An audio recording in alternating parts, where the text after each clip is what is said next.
Engine 23, Engine 22, Medic 23, 4991 Bath, 4991 Bath, on injury accident with an entrapment.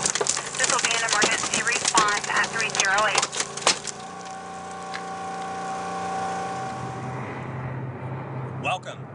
I'm Jerry Swift with Genesis Rescue Systems.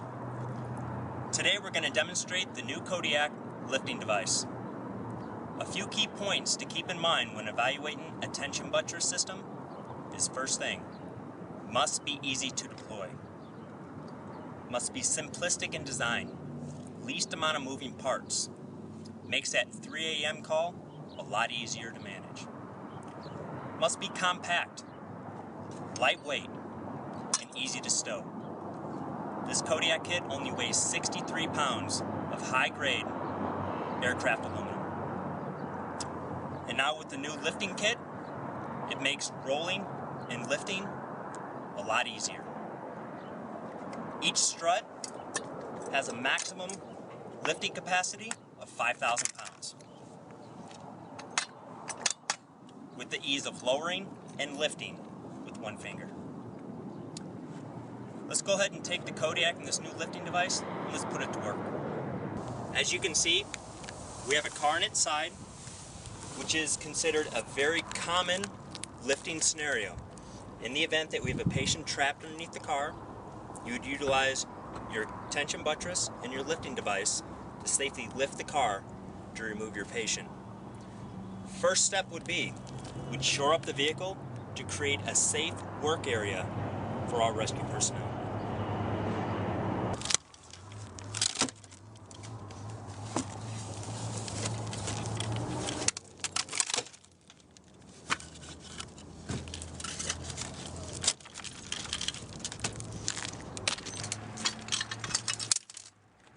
Now that we have our vehicle all shored up, it's safe to work around, our next step is placement of our tension buttress and lifting device.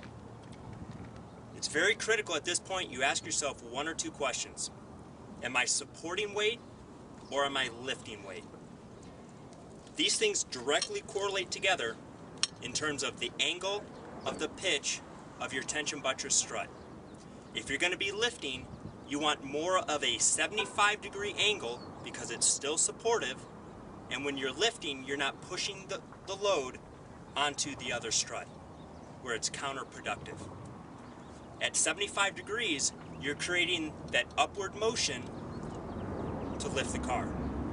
If you're going to be more supporting in a non-lifting evolution, the critical angle that you're looking for is about 45 to 65 degrees.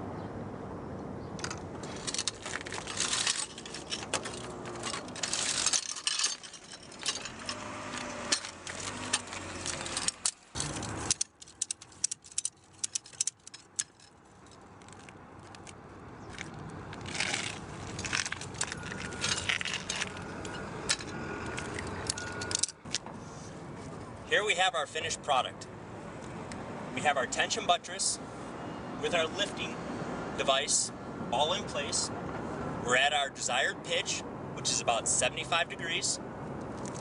We have our bite and our base in line with our ratchet straps, tensioning the base into the car, which is driving our bite, creating that perfect triangle stabilization.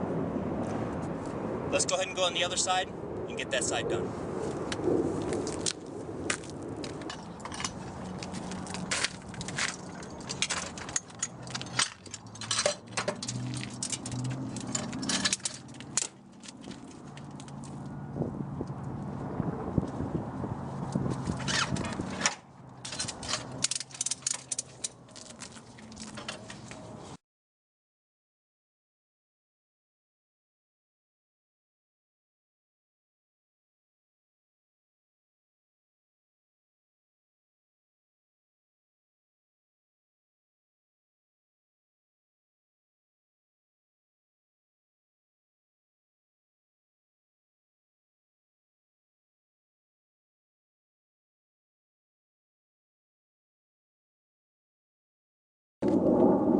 Keep in mind, this is a 3 firefighter operation.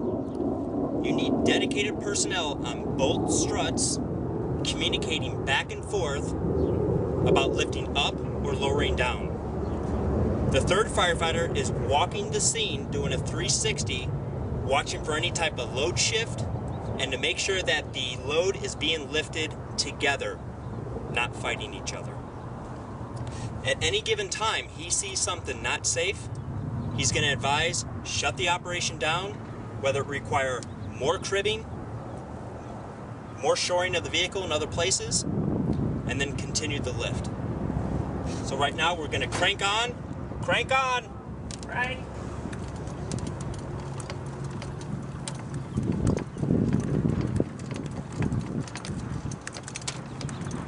That third firefighter is walking the scene to make sure that we're getting a clean lift.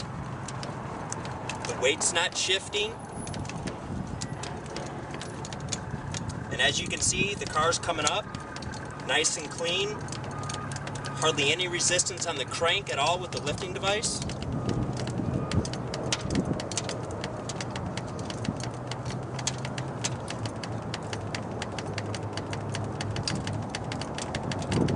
Crank off! Crank off! At this point, we're going to go ahead and stop. We know in training, we like to see how far we can lift things, but in a real life scenario, we know we only lift high enough to be able to get the patient out.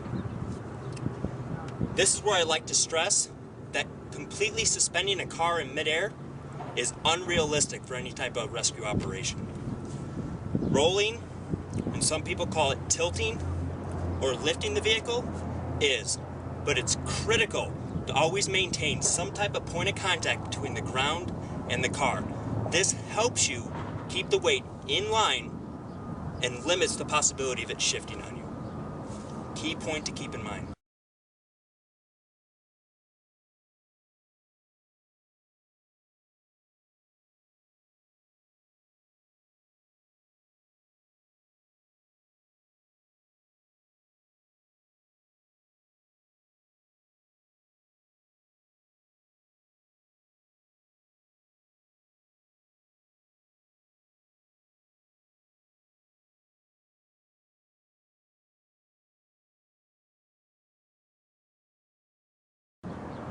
Alright, on this evolution, we're going to do something a little bit more advanced.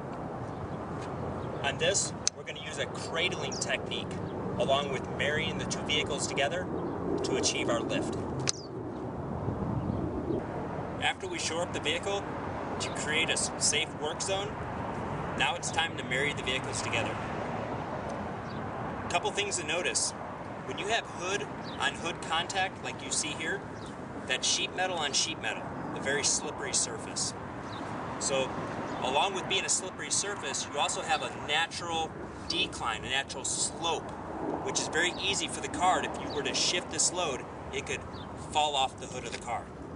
This is why marrying the vehicles is so important. We tie into the front of the car to a secure area. We're going to bring our strap over. Tied into the bottom of the car.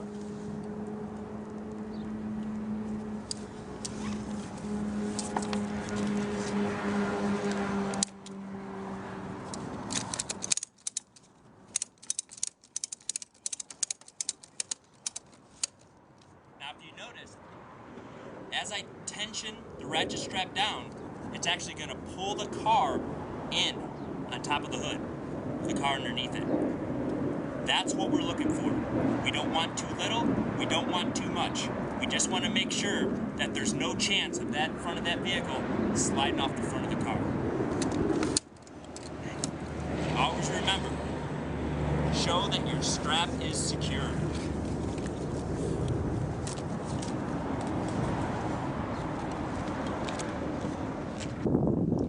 Now we have both of our struts in place. We're going to go ahead and take our straps, tie in our base. We're going to feed our chain through the car to create that cradle. We're going to tie the chain in to our chain heads, and we're going to prepare to lift.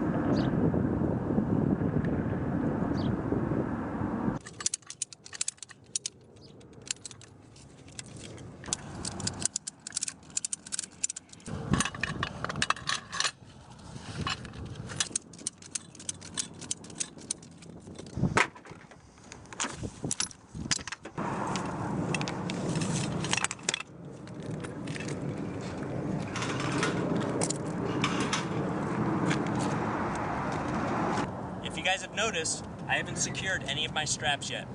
This is for a good reason. I like to align my struts, tie in all of my straps, placement of my chain before I secure my bases. Because you have to remember, you no longer have a bite. Your bite is your chain head.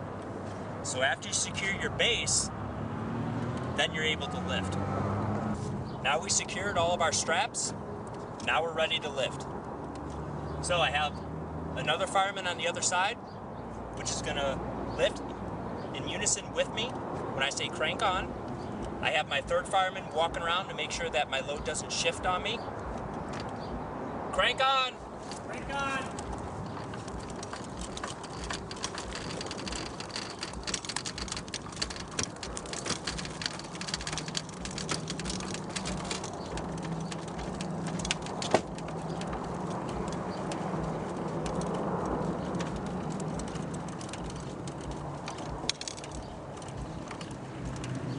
As you can see, we're lifting with minimal effort.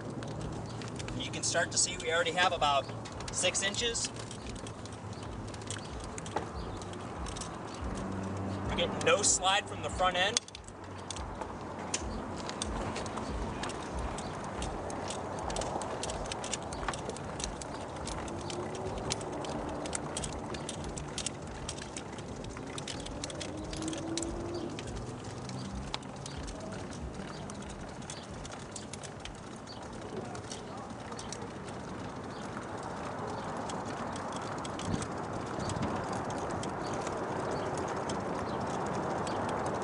Crank off! Crank off! There we have it. Finished product.